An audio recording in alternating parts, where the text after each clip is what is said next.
Chair boys, do we Good, have to good, good evening, and welcome to the Natural Resources and Open Spaces Subcommittee of the House Environment and Transportation Committee.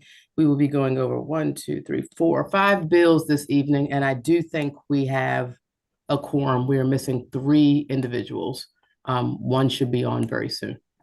Great. If we need him, I can grab the chair. Just let me know. Okay, yeah, I think we're good. We're just missing Grammar, who's in a hearing. Um, Jacobs is on, so we're good. Okay, so we're going to start with HB 254. It's a departmental bill supporting Inclusive Community Adaptation Act. Kristen? Yep. So this bill, I think we brought it up a couple weeks ago. It's a Yes, we did. DNR departmental that's broadly addressing the department's approach to climate resilience. There's provisions that require DNR to facilitate community participation and project planning and authorizes compensation for that participation. The bill codifies an existing pilot program, the Resilience Through Restoration Capital Grant Fund, that would provide funding for nature-based restoration projects. It requires DNR to provide tools and training for local government, and it requires the department to identify climate risks on state-managed lands and sets up so that there'd be four projects to identify climate vulnerabilities on the state-managed lands. It also alters the Shore Erosion Control Construction Loan Fund by removing the funding limits that are in statute, and then it would also allow for partial loan forgiveness if certain, based on certain criteria. Yes. Right, and this fund is not of receiving an appropriation. I have this like triply underlined. Yeah, the general R2R fund. capital grant fund, yeah. Right now that's set up through federal funding, I believe, that they're relying on. Yes. I didn't know, and I don't think I saw there were any amendments to this bill at all. Is DNR on the call? I don't think there are. I don't have that Okay. in my notes. I don't either. Is Lydia, or I think Lydia, maybe. I know she apparently may be going back and forth. Hey, Lydia, you're looking good. Thank you, Madam Chair. I think actually Eric or Nick, one of the folks, that'd be you guys' critical area. This one's a DNR one. Yeah, it's 254. It's the Supporting Inclusive Community Adaptation Act. Just want to make sure that there were no departmental amendments. Not that I'm aware of.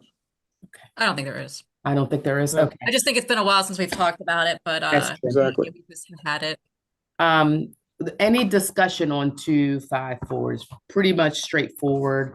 I think the fiscal note mentions that it is also codifying not only a pilot, to Kristen's point, but a recommendation in the 2024 annual report of the Maryland Commission on Climate Change that essentially says that DNR needed to increase its level of community-led participation. And what we know about community-led participation in anything, I mean, we know it with our own work, is that sometimes you need to help incentivize getting people to some of our meetings so we can get the feedback we need from them. And so this bill lends itself to doing a little bit of that.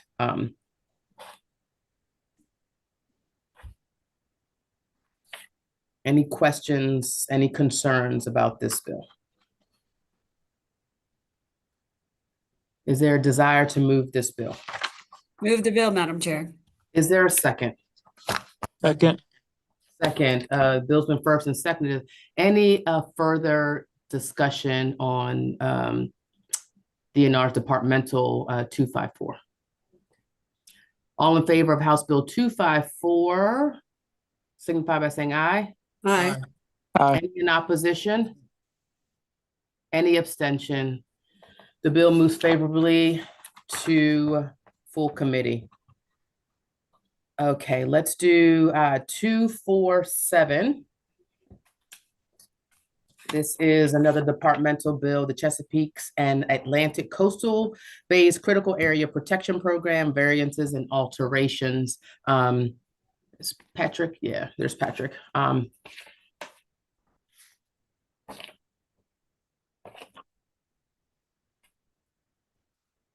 Okay, this is the critical area bill that, excuse me, requires that different standards for variances. It's really just kind of codifying case law. Case law. And then there's an amendment in there. It talks about rebuttable presumption existing or under the bill, exists under the bill, that an existing accessory structure or use on a parcel is demonstrates reasonable and significant use. However, there is an amendment that satisfies MACO that states that we're not talking about new, additional, or accessory dwelling units. We're talking about sheds, boathouses, porches, things like that. And Okay. then And where's that? Oh, here, it's on, I'm actually, Meredith, can you bring up that particular reprint of this bill, of that bill? And you it's on all should page have it 2. in your calendar invitation, all documents relevant to today. So second page. Okay.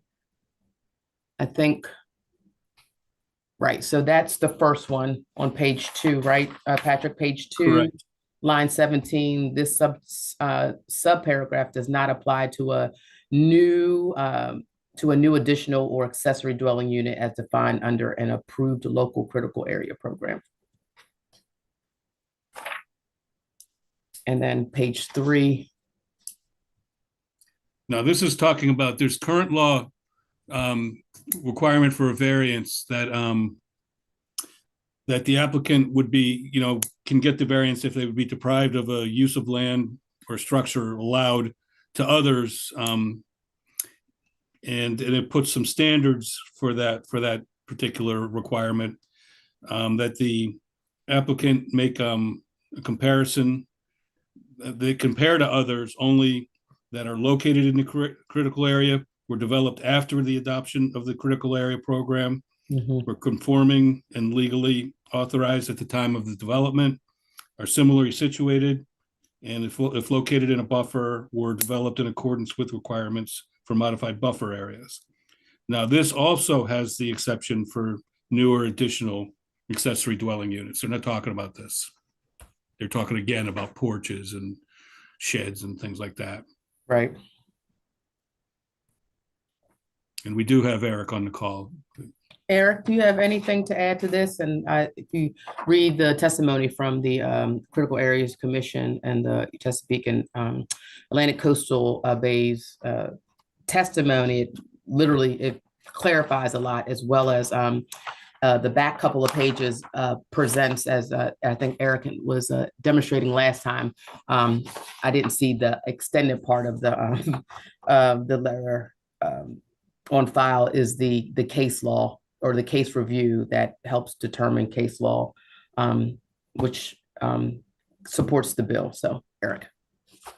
That's correct, Madam Chair. I think Patrick laid it out pretty clearly. I would say that those more specific criteria on page 3 are also, again, directly from case law. And this bill was always intended to apply to accessories. We weren't looking to capture primaries, so we're fully in support of the amendments along with MACO.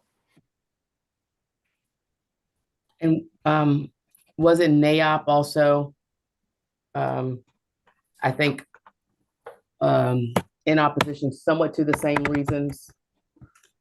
I think they may have had some concerns that could be addressed by these amendments. I wouldn't make a representation that these amendments would address everything in there. But that's fair. I'm just triple checking. I can add on that a little bit, Madam Chair, if you'd like. Go ahead. Yes, please.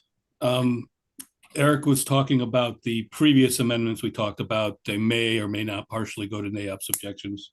Okay. I would think, considering that they don't build sheds and the like, that they might. Yeah. The NAOP also had an objection to the change in the hearing requirements. The bill requires that local board of appeals hear any appeals from an administrative officer on the record, meaning that they don't do it de novo. They don't have a new hearing. They take the record and they work off of that. And I was talking to Eric about this earlier, and apparently that's what the majority, about 2/3 of the critical area jurisdiction counties do it this way now. And this is to make everything consistent. And then they did object to that, but didn't offer any suggestions or any preference to go to the Right. minority way of doing it. Yeah, they mentioned the change would increase costs and procedural complexity. Applicants cannot predict whether opposition will appear at a hearing. And as a result, every administrative case, no matter how minor, would have to be prepared as if it were being fully litigated for the record at the appellate level. So in jurisdictions where all appeals must already pass through a hearing officer before reaching the Board of Appeals or Board of Zoning Appeals, this change would be counterproductive. That's, I think, some of the stuff they mentioned. I'm not sure.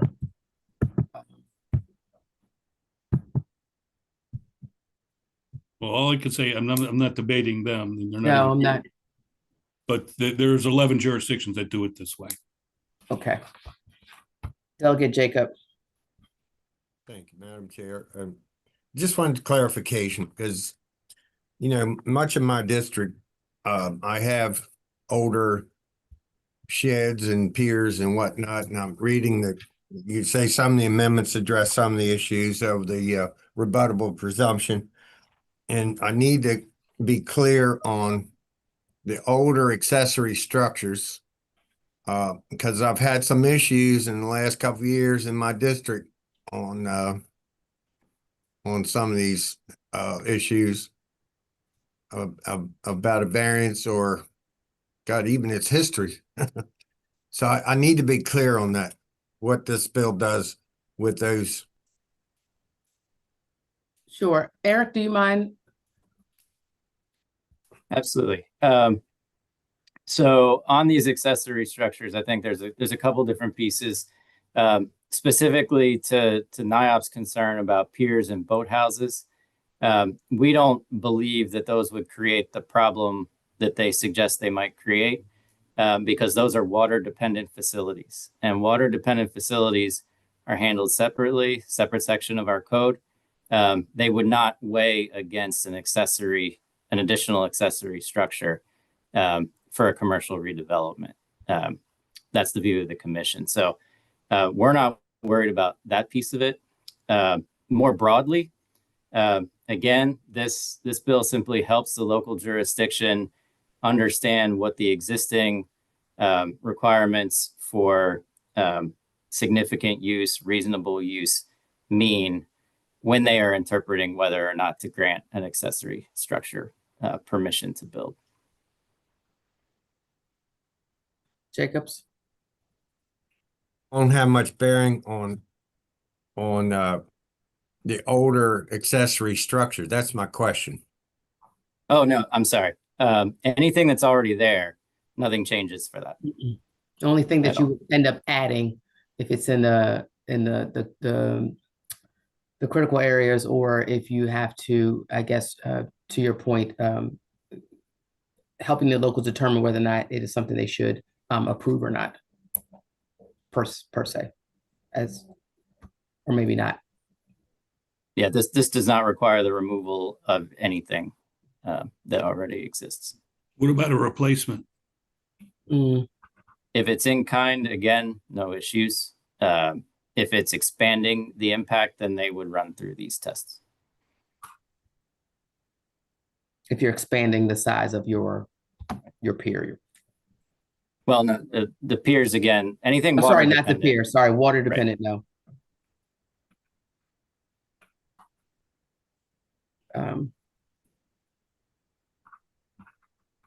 Delegate Jacobs, Yes, ma'am. I'm just checking to make sure if you had any other questions, or do you need any other responses? And did the response from Mr. Fisher satisfy, or do you need further clarification? Well, as I said in the beginning, you know, much of my district is it has a lot of these older piers and structures, and You know, I hear about this all the time when they're trying to get in permits and they got critical areas involved in these things that hold it up, and MDE and everybody else. Well, yeah.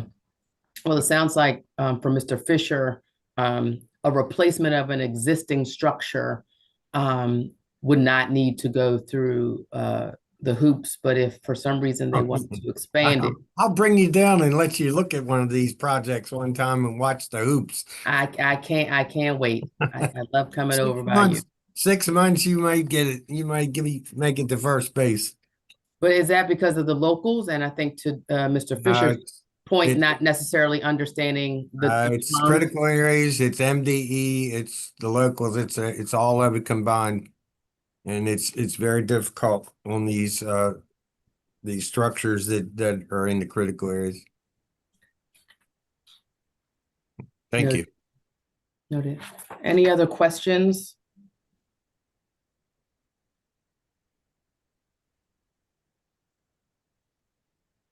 And I think Delegate Jacobs on page 3, when it says that the applicant may make a comparison under the subparagraph I of the paragraph only to other accessory structures that, you know, so for instance, I think to your point, if some of your folks have a structure that's the same as somebody else's and maybe they got the same permissions, then they could make that comparison and pull those particular locations and properties.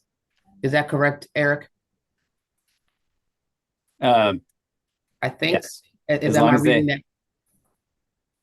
If you wouldn't mind restating, I just want to be clear and make sure I'm giving you. So on page 3, I mean, to his point about replacing potentially older structures or maybe even expanding on page 3, line 15-1 about line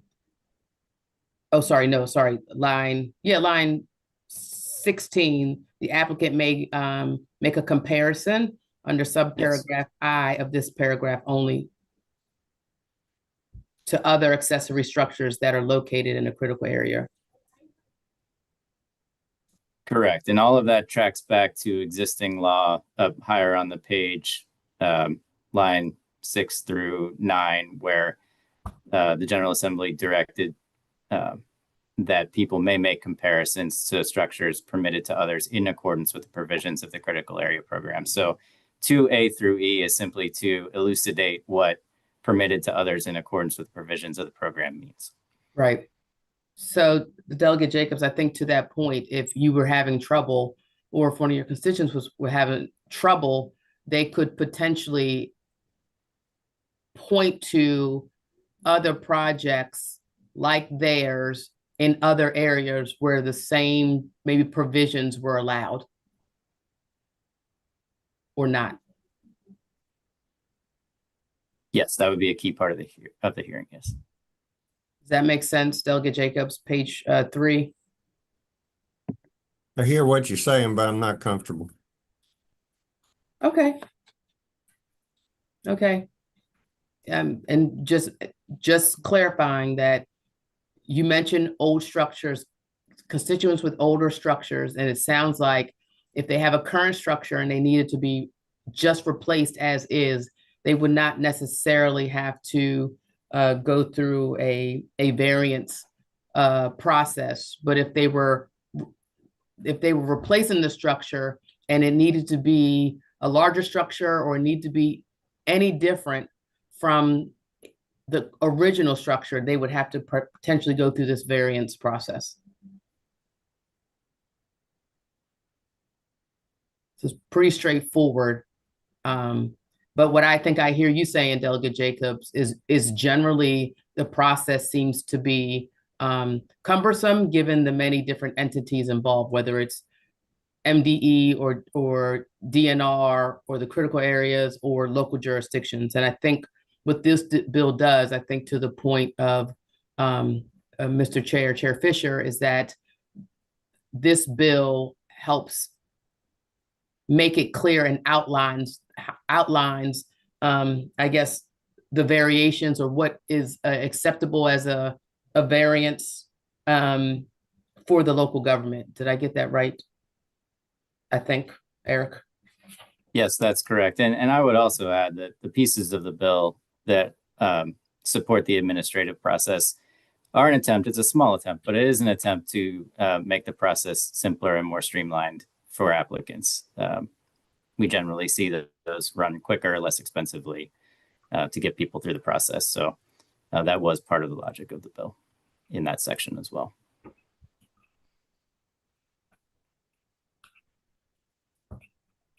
Delegate Jacobs. Yes, ma'am. I'm checking in. I'm checking in. Well, I'm gonna vote against it tonight, and I may fine. change my mind when if it Well, gets, just sleep on it and talk to if Jesus it about it. if it passes and it goes to full committee. I may change my mind. I got to do some more research because Listen, I've got thank- cases I could go on for a half an hour right now that you wouldn't believe in the I- critical areas with piers and buildings. So I believe you. and I'm not going to that's right. debate it. I'm not going to debate it tonight. You don't have to debate it. I'm just checking in with you because you asked some questions and I I got- want to make sure those It's questions. very prevalent in my district. Okay. Well, with that, I want to ask if there are any other questions regarding House Bill 247. And if there are no further questions or concerns, if there are any concerns, certainly willing to speak up about it now. And if not, there are amendments that need to be moved. Can motion to move the amendments? Move the amendments, Madam Chair. Thank you. Thank you. Thank you so much. Any other questions, discussion on the amendments? All in favor of the amendments signify by saying aye. Aye. Aye. Any opposed to the amendments? Okay, motion to move the bills amended. So moved. Thank you. Is there a second? Thank you so much. Any further discussion on the bill as amended? Okay. All in favor of House Bill 247 as amended, signify by saying aye. Aye. Any opposition? Baker Jacobs. Thank you. The bill moves favorably to the full committee. Okay. Next bill, Delegate Layman's Bill 779, Natural Resources Ravine Siting and Design Criteria Requirements. This is one that we do have amendments that address the fiscal impact onto the state agencies, but since it does have a fiscal note, it would Yes. need to go to appropriations if the subcommittee wants to move it. Okay. And as I said, we do have amendments that address the concerns raised by the Department of the Environment and the Department of Transportation. They don't address the concerns about project costs that was raised by MACO and municipal wastewater, municipal stormwater folks. Okay. So the amendments we've talked about, the Department of the Environment amendments, we talked about, I think, at the last meeting, which basically was clarifying that the department could rely on the FEMA data for 500-year floodplain mapping. And so that's how it addressed their fiscal note, because now they don't have to do mapping of these areas. And then the Department of Transportation submitted an amendment to basically carve out MDOT and MTA projects from the siting requirements under the bill. And do we, I'm sorry, is this under the reprint, Kristen, and should we bring it up? So the reprint is going to be the Department of the Environment's, clarification and amendments that we talked about last week. We have amendments from MDOT that have not gone through the amendment office yet. I think we do have a copy of them. We can bring them up. Basically, it's just adding language that it basically says that this section doesn't apply to projects that are under the Department of Transportation or Maryland Transportation Authority, and it would say also though that an MDOT or MTA project must be designed to include adaptation and resiliency features to the extent practicable. Okay, so so I have a reprint here from today. from 310 at 4, but you're saying Yes. this doesn't include the MDOT No, amendment? Meredith has the MDOT language that's up right now, but no, that, I Got it. don't think so. You said yours was at 404? Is that yours? Timestamp? Yes. Yeah, so let's see, I I'll just don't double check. see Yeah, that the MDOT amendments have not been added. incorporated into I see, the yep. sponsor amendment. So can we pull up the reprint and then talk about quickly again, go over the amendments, but then also where that MDOT amendment would go, so folks are aware. Yeah, If that's so okay. I think if you scroll, you'll see that the Department of the Environment added definitions to the bill. So that it would ensure that the criteria adopted under the bill applies to the 500-year flood areas mapped by FEMA. Yep. And then if scrolling into the substance of the bill, we have languages added to include a requirement that new and reconstructed structures be sited outside the 500-year floodplain to the maximum extent practicable. That is on page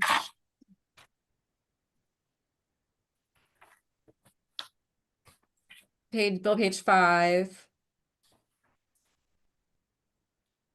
And that language is Mm-hmm.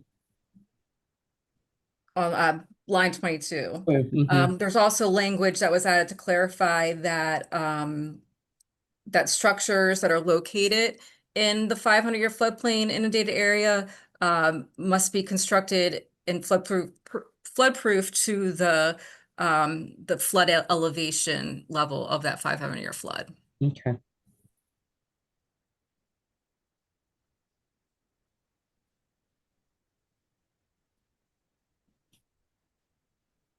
Okay. And then the provision for MDOT would be, That's or going to the- be in the beginning of the bill on under the application. Let's see. So on page 4, I there's see it. section 3-1021, Yep. in subsection A2, there it's saying that, you know, this section does not apply to capital projects that cost less than $500,000. This would also indicate that it does not apply to projects or a capital project that is a Department of Transportation or Maryland Transportation Authority project. Okay. Notwithstanding that provision, it would still require NDOT and MTA to the design projects to include adaptation and resiliency features to the extent practicable. Yeah, and that's something I think somewhat they do already to a degree. Yeah. Yeah. Okay.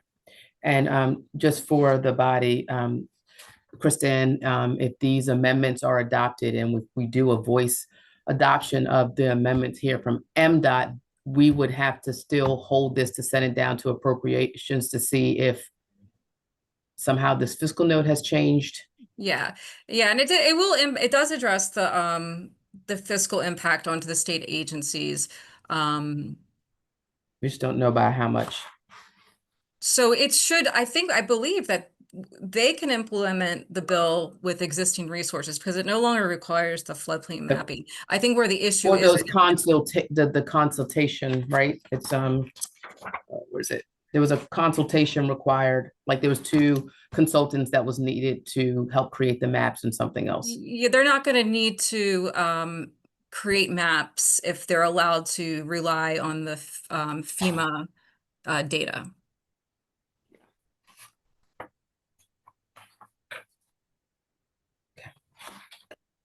Any questions about this bill? We can, yes, Delegate Jacobs.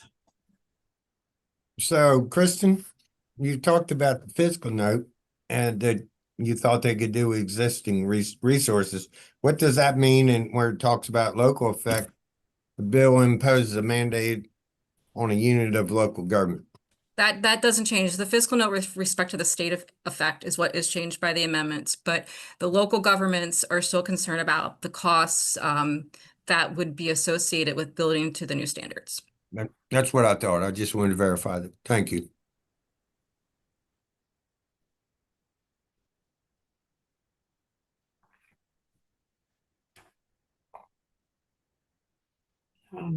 Any other questions about this bill?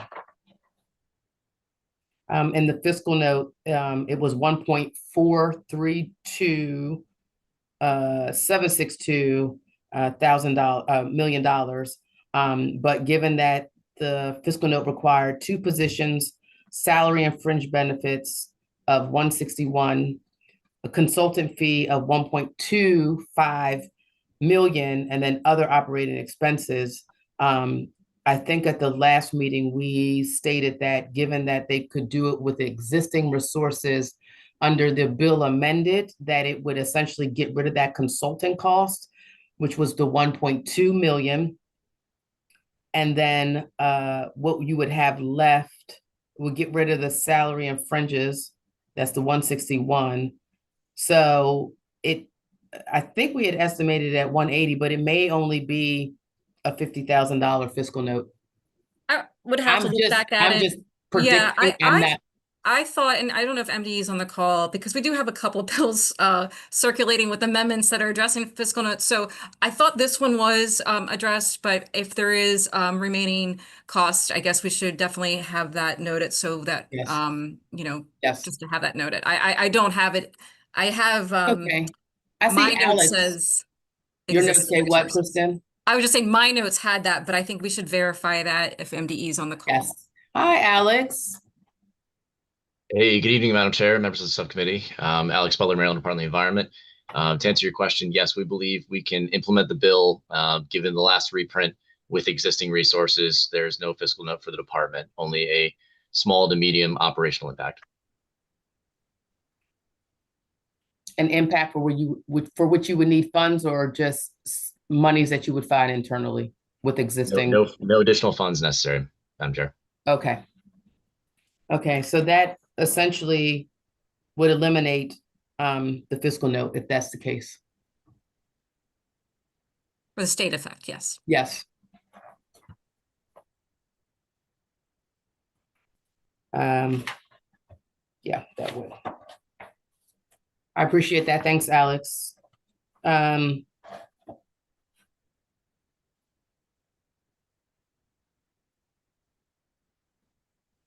Any thoughts about this bill now that it is essentially no fiscal note?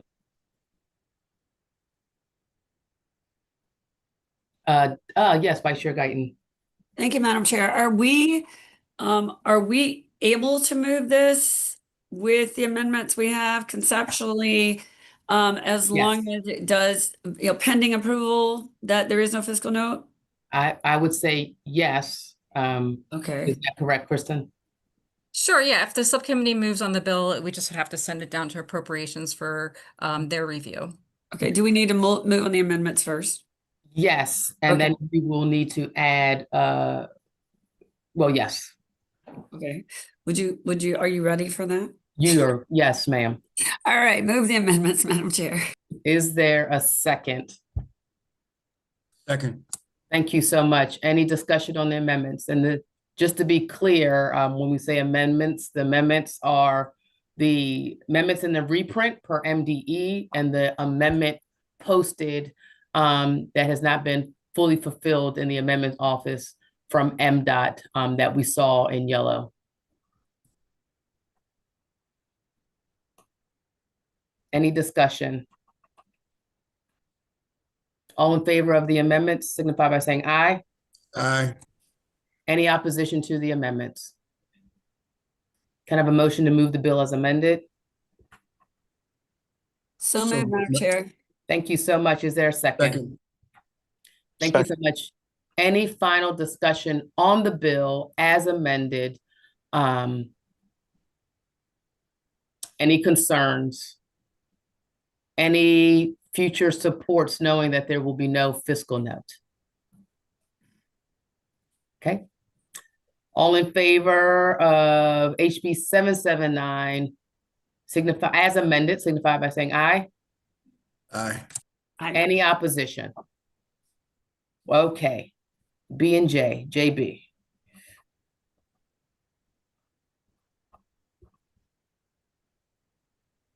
Thank you so much. We will move favorable pending appropriations review. Okay, thank you all. Let's go to HB 947. This has some moving parts. Oh, Patrick. So we did get a reprint. No, it's the same reprint. I'm not sure why I still have this one. There's been a lot of discussion about this bill, and I'm hoping DNR is on the call to talk through this. So at the last meeting, we had a very spirited discussion about a GILNet and what we want a GILNet to do versus not do, what we wanted to allow it to do as it relates to this pilot, and what there's some folks had some disagreement about what it shouldn't allow. I think we left with talking about allowing a TFL or total tidal fishing license to be allowed to, in their gill nets, take all their bycatch. If it happens to be catfish, then they would be able to keep that and then be able to sell that. And I think there was some thoughts, I think, from Allison Colden and David Sikorsky that would be maybe the better way to do it. And I've checked with the sponsor and I checked with Delegate Jacobs. I think they were like, that's fine. But I have since learned that apparently DNR may want this bill just as a pilot, because they are already about to put into regulations the TFL allowing the bycatch. And so I'm going to turn it over to Lydia, and then we'll go to Vice Chair Guyton and then Delegate Jacobs. Yeah, thank you, Madam Chair. I just want to clarify, in our conversations around the TFL license bycatch issue, just for everyone's awareness, currently the only people who are allowed to use gill nets are those who have TFL license holders for a finfish harvester license or the unlimited tidal fish license holders. There are those who also have striped bass permits, and they're the ones that are allowed to use the 7-inch gill nets. So it's very limited. And just to clarify, what came up last time with CBF's amendment is that our regulations have not kept up with the fact that we do have blue catfish. So ideally they are bycatch, but we would like those to be out of the water, so we don't want anyone throwing them back. And so our comments as the department here is that, we have a couple of regulations like that. So we're currently kind of in the review process of a lot of our regulations to make sure that they've kept up to date, given the fact that we have this new blue cat fishery that we don't want them in the water. So I just wanted to clarify that.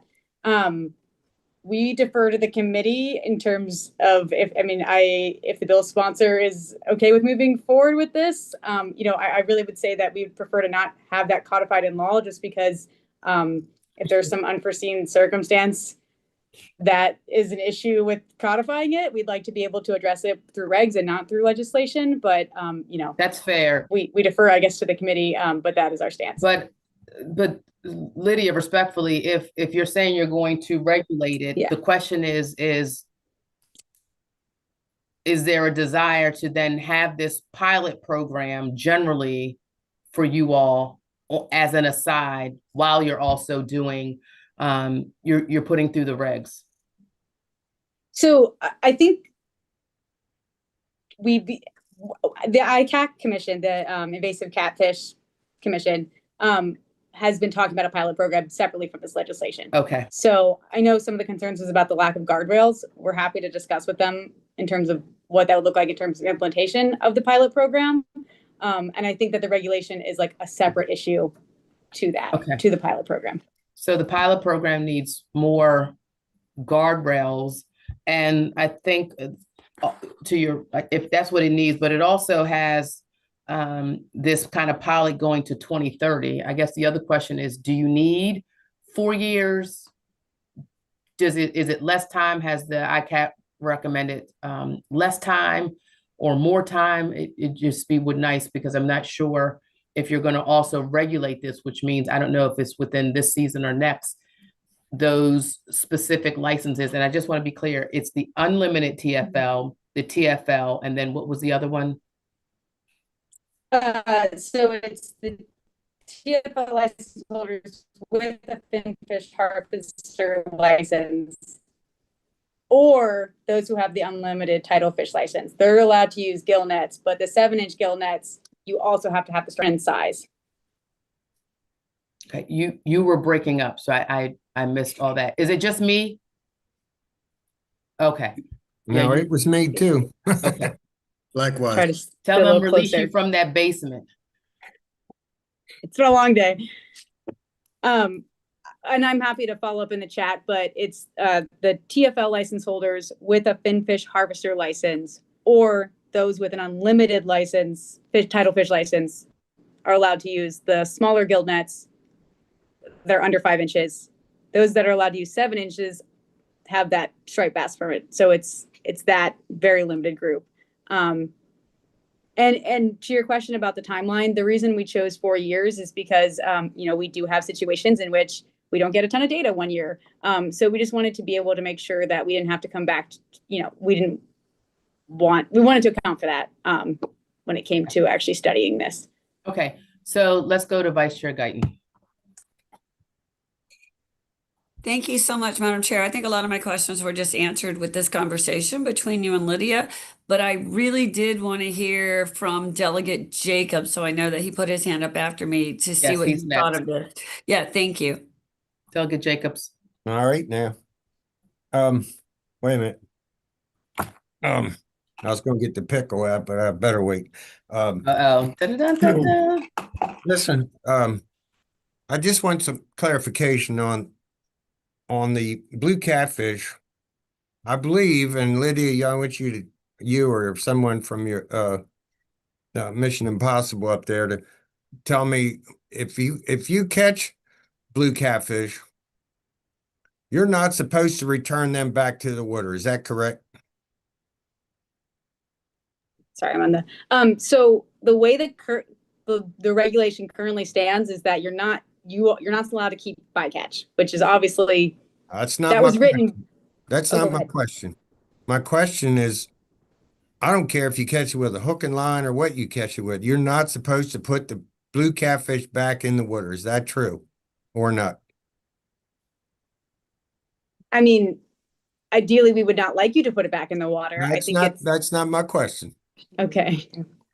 We're dealing with regulations. You've been talking regulations all night. I want to know about that. About if you catch it, I don't care how you catch it, you're not supposed to put it back in the water. That's my understanding. Can we get a clarification on that? I mean, is it just by regs because we don't want to add to the invasive, or yeah. So I don't think there's any regulations or on the book saying that you're not allowed to put the blue catfish back in the water. I think there are some circumstances where the term bycatch, we don't want people, for a variety of reasons, we wouldn't want people keeping bycatch outside of what they are allowed to catch. And that has, with the rise of blue catfish that are invasive in our fisheries, that has also meant blue catfish, which we would love to address and is something that the department is working on through regs, because obviously we do not want people throwing the catfish back into the water. Okay. Is Dr. Colden or David Sikorsky, can one of you answer Delegate Jacobs' question? Hello, yes, I can. There's no regulation that requires somebody retaining an invasive fish. It's a judgment call. Like Lydia said, we encourage it, but there's not a requirement of it. Should they? Of course, but it's not a shall thing. It's not required. I just want to be clear. If I am bycatch, catch currently, or generally I have blue catfish, I'm not required to throw it back. If you're a commercial fisher using commercial gear like a gill net, pursuing straight bass, you catch blue cats, that would be bycatch. Yes. You're not allowed to retain them for sale. Okay, so we're categorizing just generally blue catfish as bycatch. So In- in that case, Yeah. it is a bycatch in that sense, so it should be thrown back. Correct. Yes. So it would That's my be, whole question. That's my whole question, Madam. yes, I So got hold you. I got you. Is- I got you. I want clarification from the Department of Natural Resources. If you catch that fish, you're not supposed to put that back in the water. I just Because want it's considered clarification. bycatch. No, I don't care whether it's bycatch or not. I hear It's you, but what I'm invasive- saying is it's you're an right. invasive species. It's an invasive species. You're not supposed to put it back in the water. So delegate, That's what I want clarification on. Okay. Go ahead, Lydia. thank you. I understand, there's not a requirement to keep, I understand it's an invasive species, and I think that the contradiction that you're bringing up right now is why we want to update our regs to make sure it's very clear that what I can say with certainty is that you're not allowed right now under the current regulations to keep bycatch. And if that happens to be a blue catfish, even though it's invasive, technically that's covered. We are trying to fix that contradiction. And I'm unaware of any, there is no requirement to not throw catfish back if you happen to catch one. But to his point, if it's bycatch, then it is yes. If it's your bycatch, you're bycatch, supposed to throw it back you're because you're supposed to not throw allowed it- to keep it. right. So he is right in that regard. But I think what I also hear him saying is that there's a belief that specifically when we're talking about an invasive species, that is something that we're not supposed to put back in an environment that we don't want it in. But And I can absolutely appreciate I that can appreciate contradiction, that. which is, which is why we're trying to fix it through updated regs. And that's a broader effort at the department, not just this one particular instance. We're taking a look at a lot of things. Dr. Colden? Thank you, Madam Chair. I was just going to weigh in, but I think if everyone on the subcommittee is good on that, then I don't have anything to add on that. Okay. So I think I think the delegate is correct generally, because while it's an invasive species, we're saying generally it's a bycatch when we're not attempting to pick it up. So they should be thrown back. And to his point, we are then throwing back an invasive species into an environment that we don't want. And so it sounds like you guys are going to start beginning these regs for the TFL licensees and the striped bass license with the 7-inch gill net. I think I might be having this wrong. And then you would like this bill as it was amended, to go through the pilot program while you're also setting those regs. So two things are going to be happening at the same time. We're going to have people who are going to be able to take more invasive blue catfish out of the water, while we're also having this pilot in a certain area that will be essentially removing, hopefully, a good amount of blue cat from our waters. Am I correct? Yes. Okay. Yes. That's a slow yes. If it's wrong, tell me I'm wrong. No, I think that our position, we'd be happy to move forward with the bill as amended with the sponsor amendments for the pilot program. And the issue that comes to, just want to make sure I heard you correctly, the issue regarding the bycatch and keeping the catfish, that we can do without amendments on this bill because we are already undertaking those efforts to update our regulations. That is true. Okay. Okay. Delegate Jake. Oh, my friend is happy. Jesus. Yes. All right. My friend is happy. I wouldn't say I'm Okay. happy. Well, you smiled, so I'm gonna take it as happy. Vice Chair Guyton. Just quickly, just wanted to check with you, Lydia. Where are you in that process of updating the regs, and when will they be completed? That I can get you an exact timeline on. I think it was something that was brought to our attention this fall. So we're in the kind of beginning stages of that, but I can get you an updated timeline if that's helpful. It would be a couple months at the very least. Okay, well, it'd be, thanks, yes, to the vice chair's point, it would be helpful for us to know. So then we kind of know as this bill passes and goes into effect, then hopefully we have this other opportunity for these specific licenses to be able to keep and sell the bycatch. I'm gonna go Delegate Holmes and then Delegate Jacobs. Thank you, Madam Chair. I'm assuming then, Lydia, that when you push this through for regs, it goes through the AELR committee. Is that correct? And once it does that, then I would like to try to figure out a way that the AELR committee could alert our subcommittee that we do have this in our possession, so that the subcommittee knows that the members of the AELR committee has these regs. And that's just a point of, I don't know, information, I guess. I appreciate it. I think Delegate Jacobs is on ALR. Yes. He's smiling again. I am as well. And so is Marvin. Oh, so we got two people that could, Yeah. well, I would hope so. Okay, Delegate Jacobs.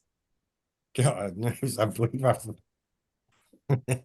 All right, are you good with this plan then? No, my question follow up to when it's going to be done, because I know up there it's a pile of things to go through up at the department. Will it be in place, or can it be in place by December the 1st? It's a good question. Because that's when the gillnet season comes back in. I believe we could meet that deadline, yes. Well, that's Can we something to get that shoot in for. writing? That's something to shoot for now, because that's when gillnet season comes in. We would like that in writing from the department to the subcommittee. You need to start backdating, the whole process. Thank you. Thank you, Delegate Jacobs, for that suggestion. Hopefully we can get a letter stating that you are working towards that and you're working towards the December gillnet season. Awesome. Okay, thank you. Talking about fish, I'm a little hungry. So we do have the bill as amended by the sponsor. I don't believe that there are any further amendments, Lydia, correct? I'm sorry, you broke up there a little bit. Could you say that one more time? There are no further amendments other than the bill amended initially. Correct. Yes. Okay. And there was a discussion about guardrails. I don't know how much more guardrails to be placed around the pilot program. Delegate Jacobs, did you have thoughts, or is this?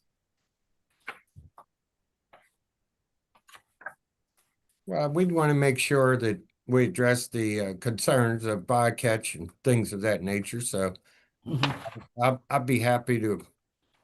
I think we all agreed in concept a couple of weeks ago what we were trying to accomplish, but right, that's the whole point of the pilot, is to make sure that nothing runs afoul. Right, and I believe this was also the pilot. Again, was a suggestion from the ICAT, the Invasive Catfish Advisory Commission. Okay, is there a desire to move the amendments? So moved. Is there a second? Second. Thank you. All in favor of the amendment, signify by saying aye. Aye. Aye. Any opposition? Bill is amended. The bill is amended, Madam Chair. Second. Thank you. Bill's been moved and seconded with the amendments. Any further discussion? Any further debate?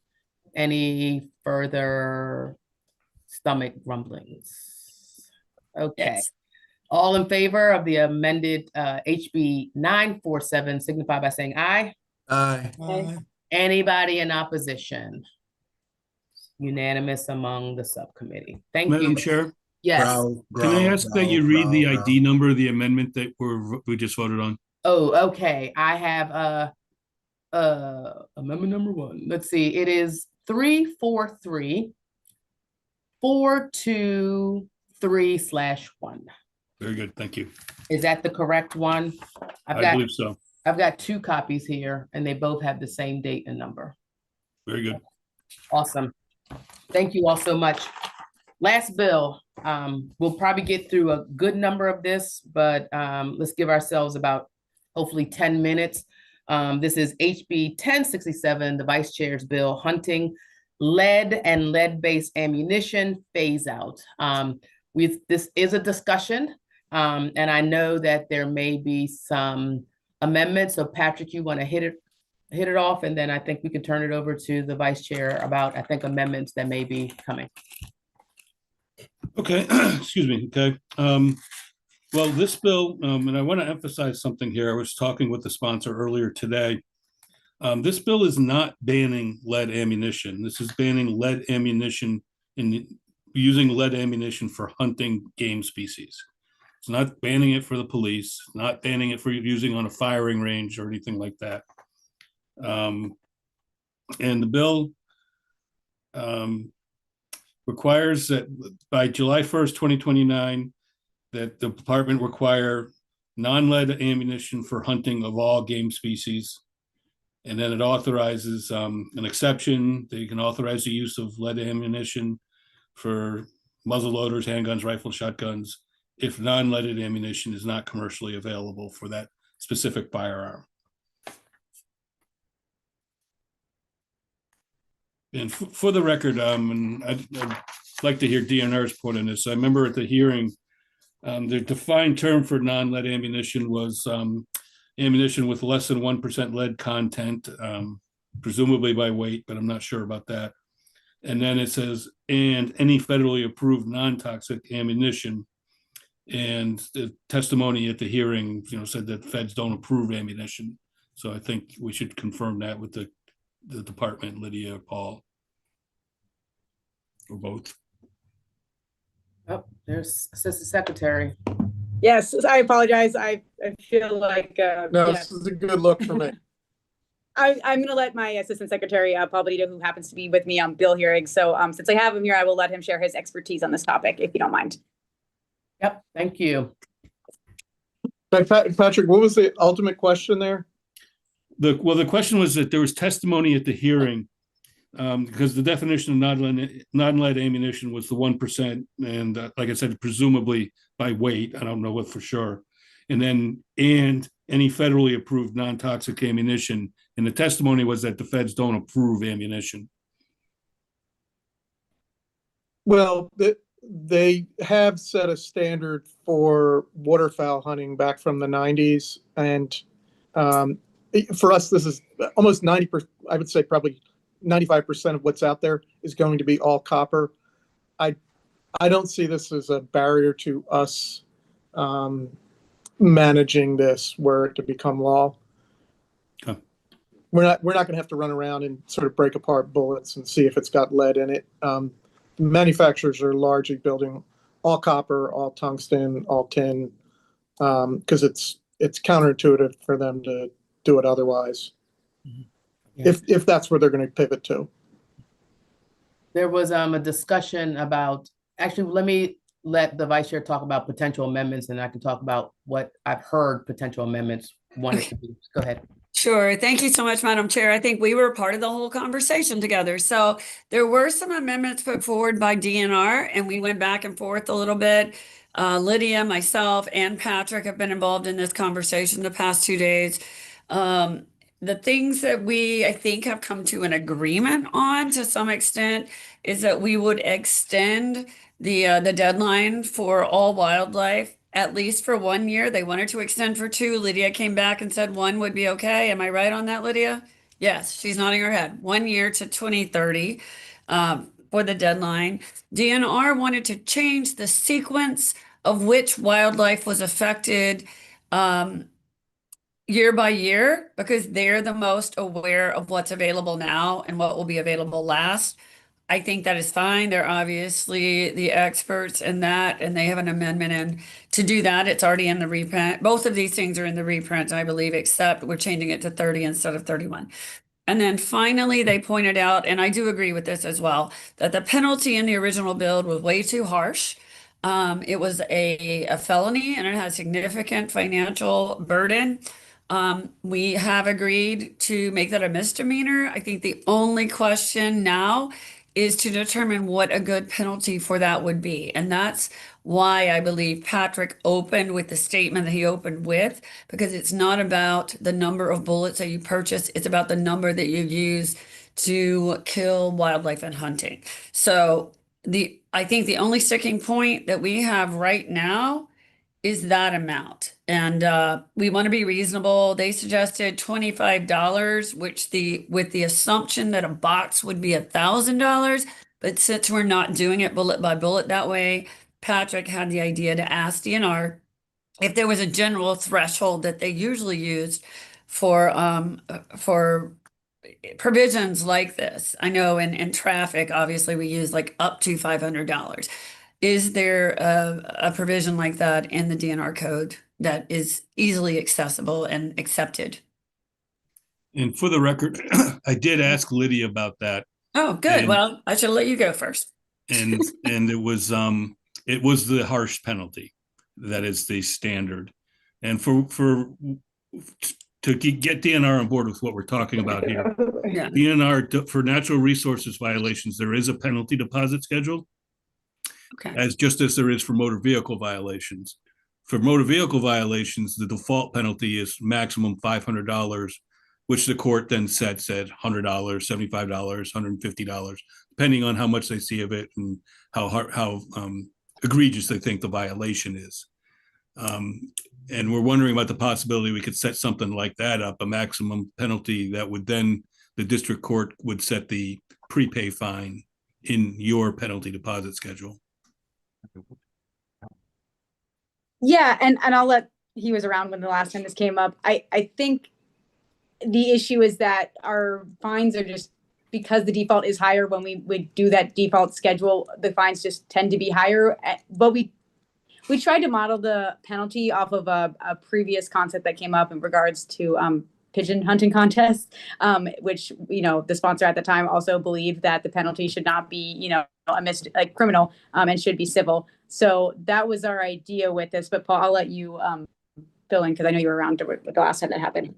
Yeah, the key here is to try to avoid, particularly those first couple of years, right? It's going to take a little while, even after we implement this, for people to spool up.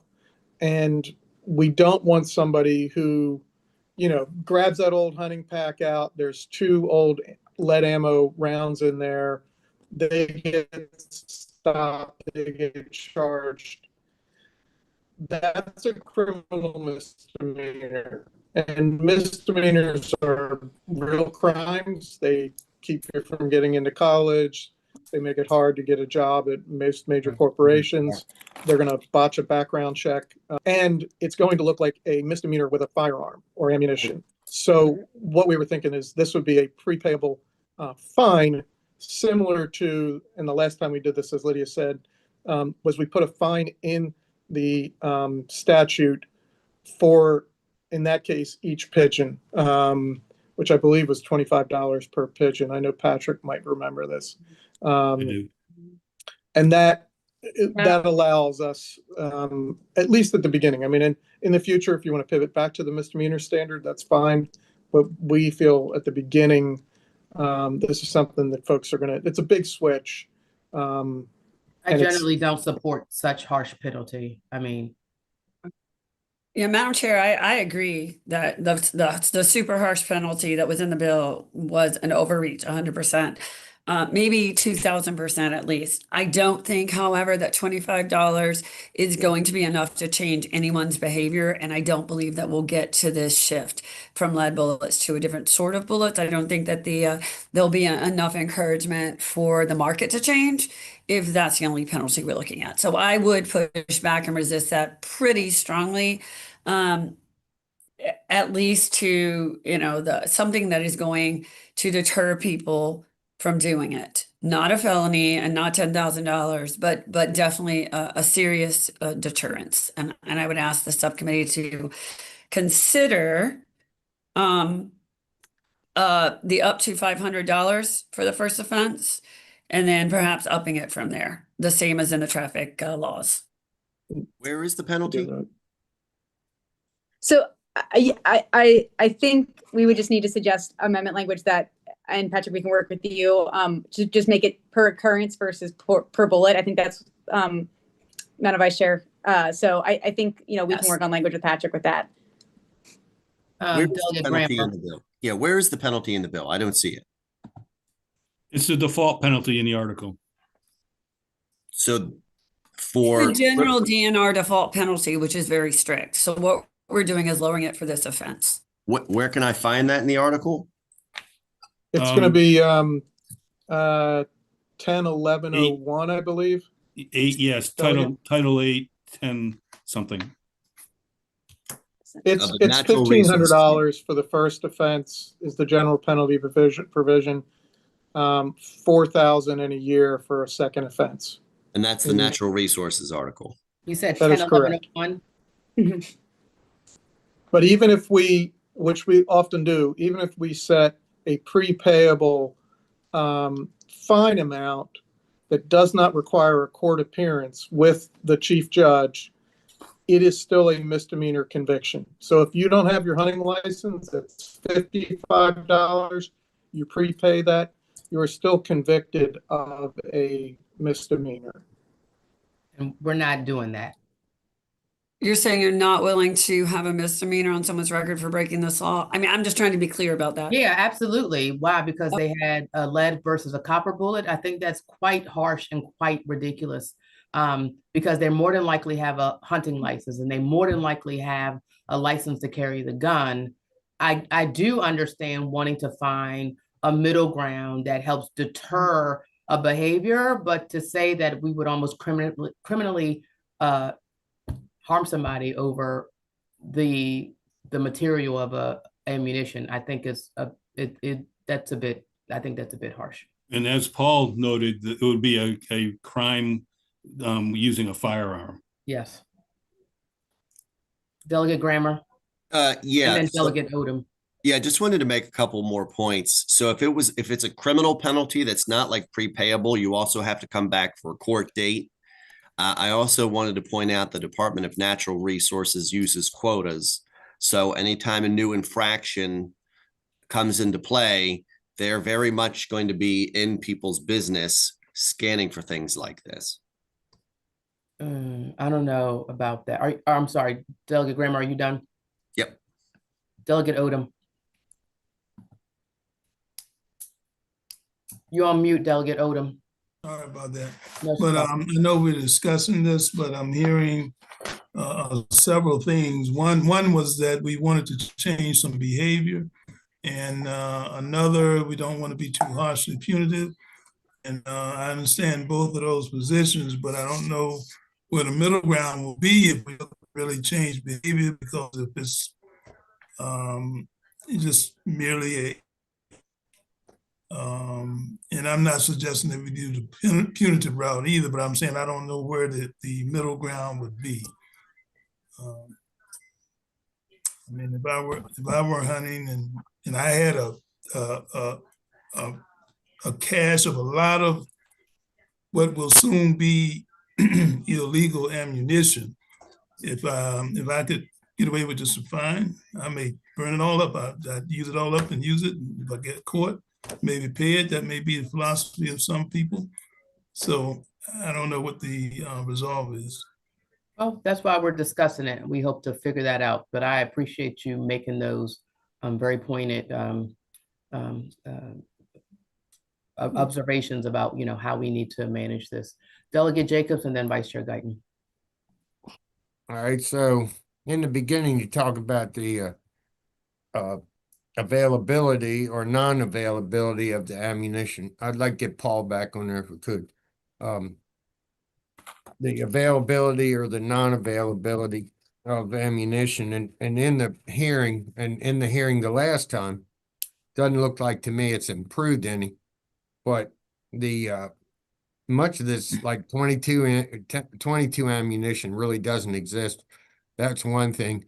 But then there were several gentlemen that talked about shooting these high power hunting rifles that the alternative, the copper, was not consistent, in making a humane, being able to make a humane kill or things of that nature. But there's just a muddy area in this time frame because it hasn't improved since the last time we had the bill hearing as far as this ammunition not being ready for prime time yet.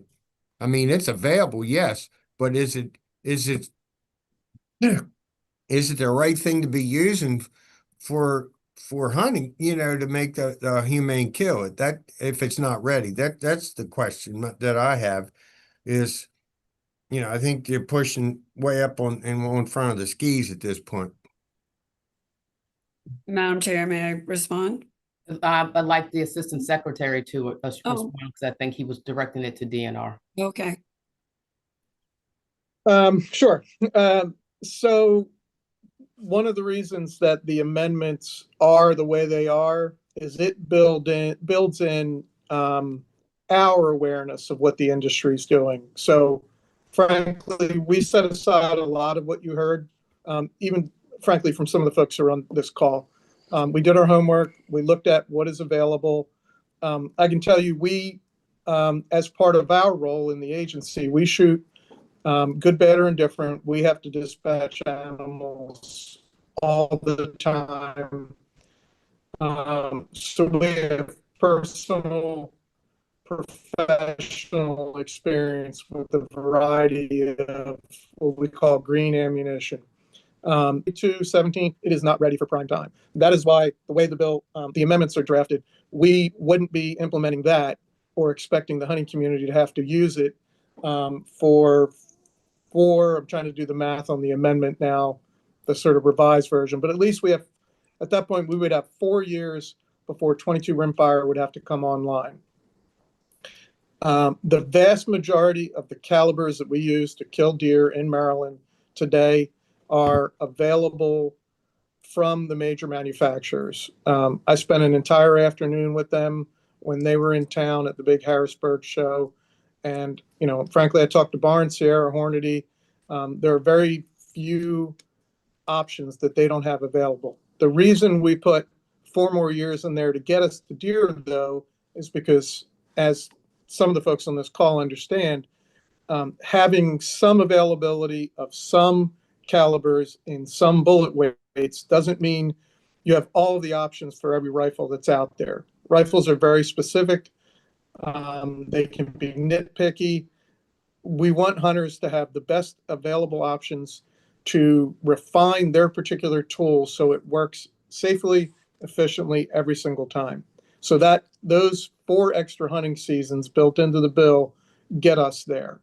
The first couple of years, wild turkey, almost everybody's pivoted over to what's called TSS. That's a non-toxic ammunition that I suspect most hunters don't even realize is non-lead. More expensive, but much more effective. And then the uplands on the RSAs, that's going to cost them a little bit more money. But frankly, if you're worried about scavenger birds and whatnot, that's a place where we have to step in. So I think this reasonably builds out the opportunity to get to the rest of the finish line with the manufacturers from our conversations with them. And frankly, it gets us out of the business of having to decide what is commercially available, because is commercially available, 1,000 rounds on the market, or is it 10,000 rounds? And frankly, we just didn't want to be the arbiter of that. So this avoids that particular nuance as well. Does that help? The other thing, Madam Chair, and my colleagues have questions. I don't want to keep going too long since it's a discussion. But what's baked into this for the people that have ammunition, their inventory? I mean, there's a lot of inventory in the state of Maryland. As Patrick pointed out, it doesn't stop you from having it, using it, practicing with it. I know the immediate response to that is, I want to practice with what I'm going to hunt with. Well, that's exactly right. But I'm just saying, I was thinking, I know, but there's some around me. as it relates to deer, this does give you 4 years. Yeah. Okay. All right, I've been move on to. Okay, Delegate Baker and Delegate Grammer.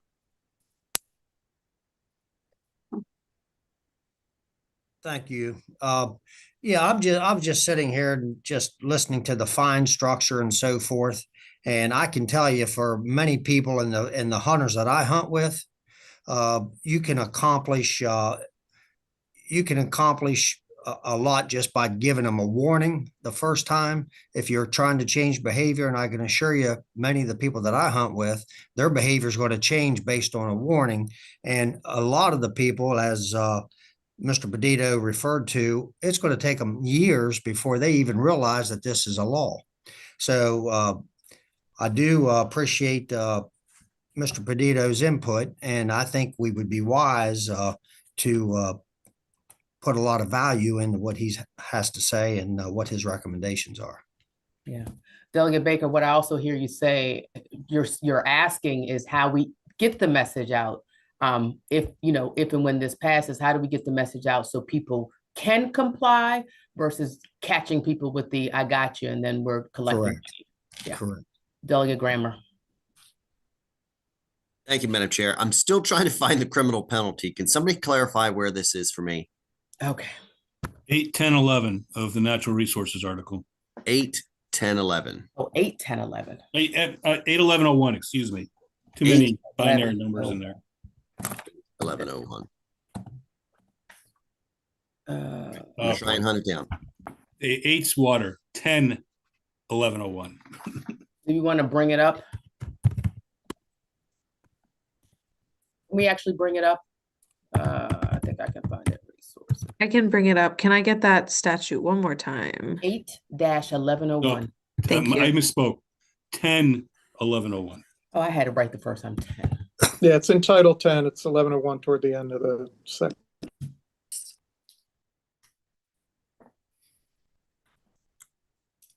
Just to remind, we are not using that definition, those penalties. I know, I think he just wanted to see it. Madam Chair, may I respond to Delegate Baker? Because I do have an answer for Delegate Baker's Sure. question for a few minutes ago. Thank Yeah. you.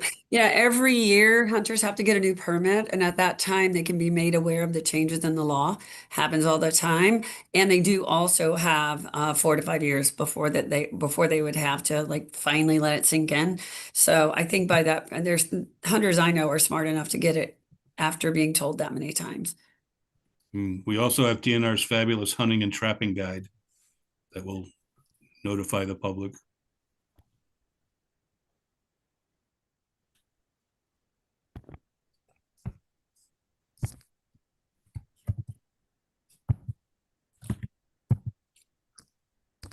So if I'm reading this correctly here, there is a broad penalty of a misdemeanor and a $1,500 penalty.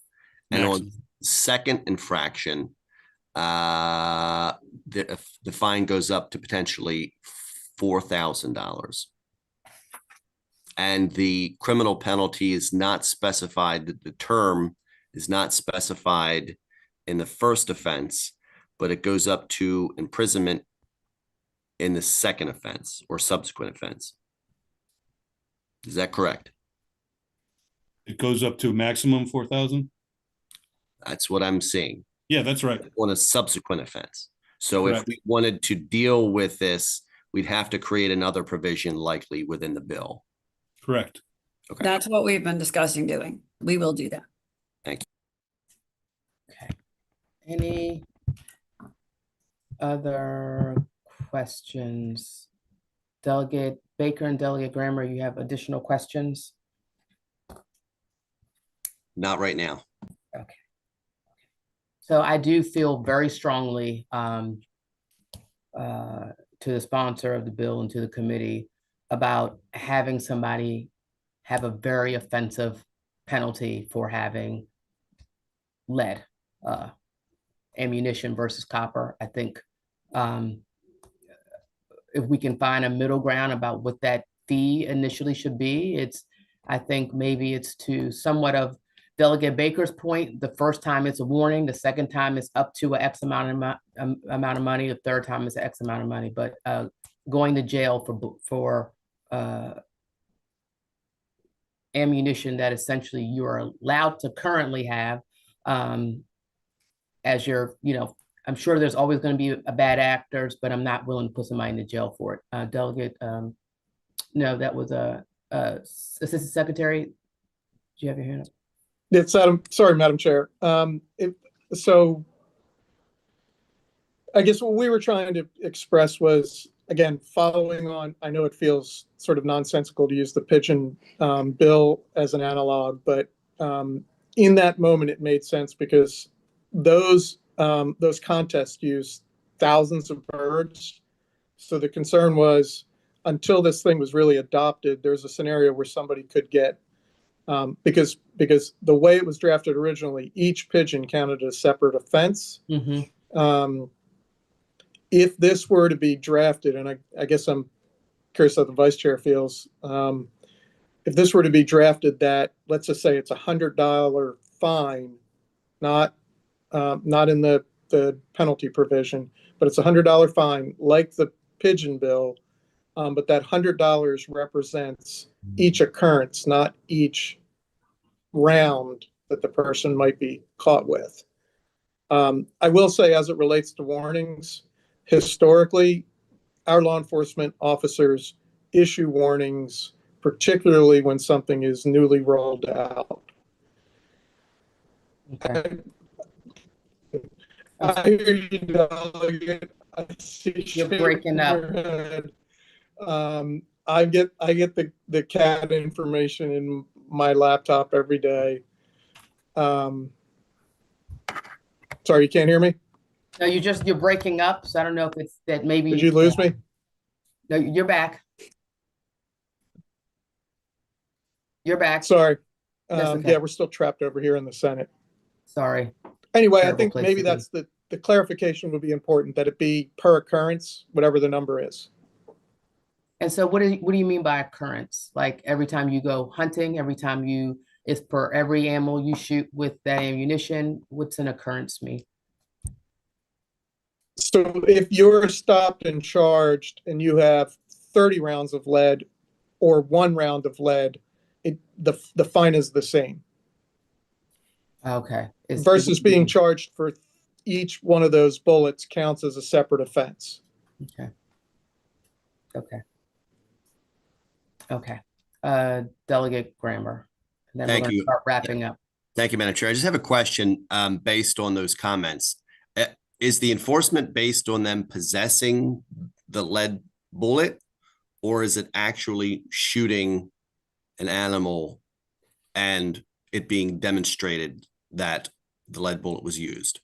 It would be using the ammunition while hunting. So how do you prove that? That's ultimately possession if you're hunting. That's how we do it with the non-lead ammunition for waterfowl. So if I If have, you're sitting in a goose blind and you have lead ammo, then you are per se hunting at that point. so even if I have the legal ammo and I have a bag full of gear, which also has lead ammo, even though that's not, I have not shot an animal and that my gun is not loaded with that, even though I possess that ammunition, that is still an enforceable offense. Because now you're talking about possession. It's been, been that way since the 90s for the waterfowl provisions too. Hunters get that. So just for clarification for Delegate Grammer, currently you can't use lead ammunition within a wildlife conservation preserve, preservation area. So to the Assistant Secretary's point, there's a provision of this process that already exists. I guess the question is how do we make it exist throughout, I guess, all hunting at this point? Any other? Yes, Delegate Grammer, you'll be the last question. One final question. Who's going to handle the penalty amendment? I'll work with DNR on that and with the and with the subcommittee chair, and we'll see what we can come up. Does that work with you? Yeah, we'll work through it. We're halfway there. Yeah, definitely halfway there. I think, again, I maybe there are other feelings, but I mean, we, in the subcommittee last year changed oyster revocation somewhat for the same reasons, because the first penalty was detrimental and someone lost their license forever for doing something once. And Yeah. so if we want second chances for other people, and we say that we don't want to put people in situations where we ruin the rest of their life, I think we have to follow that. Thanks, Delegate Jacob, for pointing that out, but we want to follow that kind of protocol in this subcommittee. So And we are in agreement. We definitely don't want it to be a felony. We definitely don't want anyone to have a criminal record, but we do want them to not use it. So we'll come that's to a true. happy I middle. can just, charge them out of the Wasu and then chase them down for the money, shake them down. I won't. So thank you so much, subcommittee. Great discussion. We like talking about hunting and guns, apparently. And thank you, Mr. Assistant Secretary, for being. Delegate Jacobs, he's playing the pickle. Thank you all so much. And thank you for our guests for being here and listening through the subcommittee. That is it for us. Have a good night. And for those of you who are on energy, I'll see you